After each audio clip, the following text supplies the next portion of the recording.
સન 2023ના પોક્સોના ગુનામાં નામદાર કોર્ટ દ્વારા 20 વર્ષની સખત કેદની સજાનો નાસ્તો ફરતા આરોપીને પકડી પાડતી ચોક બજાર સર્વેલન્સ ટીમ। તારીખ 22/5/2023ના રોજ ફરિયાદીની દીકરીને ઘરેથી આરોપી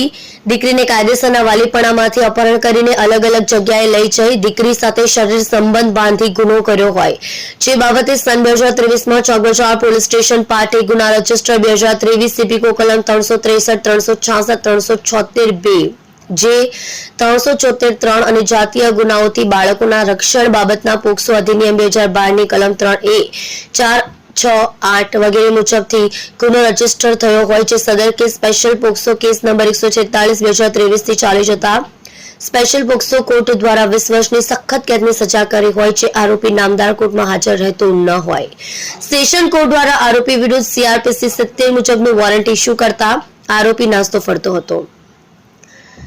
પોલીસ ઇન્સ્પેક્ટર NG ચૌધરીએ સર્વેલન્સ સ્ટાફના પોલીસ સબ ઇન્સ્પેક્ટર SI મકરાણીને સર્વેલન્સ સ્ટાફના માણસોને અલગ અલગ નાસ્તા ફરતા આરોપીઓને શોધી કાઢવા માટે જરૂરી સૂચના અને માર્ગદર્શન આપ્યું હોય। Assistant head constable Sanjaysinh Karshanbhai, assistant police constable Vishnubhai કાંતિભાઈએ ટેકનિકલ વર્કઆઉટથી સલાબતપુરા વિસ્તારમાં રહી છૂટક મજૂરી કામ કરતો હોવાનું જણાઈ આવ્યું હતું।